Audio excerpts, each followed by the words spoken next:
নমস্কার বন্ধুরা, তোমরা সবাই কেমন আছো? আশা করি ভালো আছো। আমার এই চ্যানেলটিতে তোমাদের সবাইকে স্বাগতম।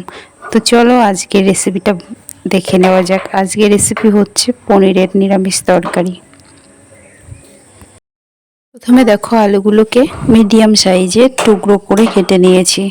তারপরে দেখো পনিরগুলোকেও ছোট্ট ছোট্ট টুকরো করে কেটে নিয়েছি। এবার হলুদ লবণ মাখিয়ে ক্ষণের জন্য রেখে দেবো। তো এই রান্নাটা করতে কী কী উপকরণ লাগছে চলো দেখে নিই। এখানে আছে টমেটো কুচি, কাঁচা লঙ্কা কুচি, আদা বাটা, শুকনো লঙ্কা আর তেজপাতা, আর এখানে আছে পনিরগুলো। তো এবার পনিরগুলোকে লাল লাল করে ভেজে তুলে নেব।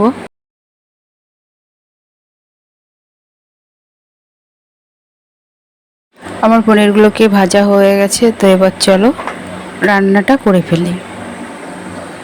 প্রথমে কড়াইতে তেল গরম করে তার ভিতরে সাদা জিরে, শুকনো লঙ্কা আর তেজপাতা ফোড়ন দিয়ে তার মধ্যে আলুগুলো দিয়ে একটু নেড়ে নেব।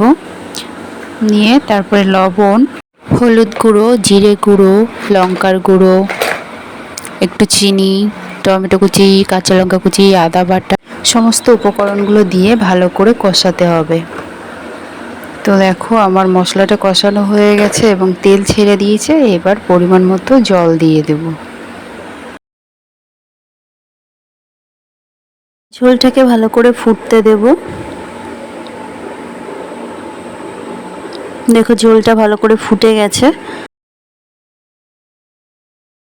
এবার ভেজে রাখা পনিরগুলোকে এর মধ্যে দিয়ে দেব। দিয়ে একটু নেড়ে আবার ভালো করে ঝোলটাকে ফুটতে দেব।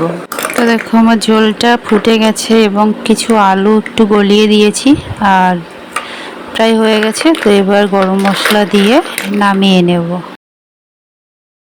বন্ধুরা, এই তরকারিটি গরম ভাতের সাথে রুটি, পরোটা, লুচি যে কোনো কিছুর সাথে খুবই ভালো লাগে। তো আপনারা ট্রাই করে দেখবেন। ধন্যবাদ ভিডিওটি দেখার জন্য।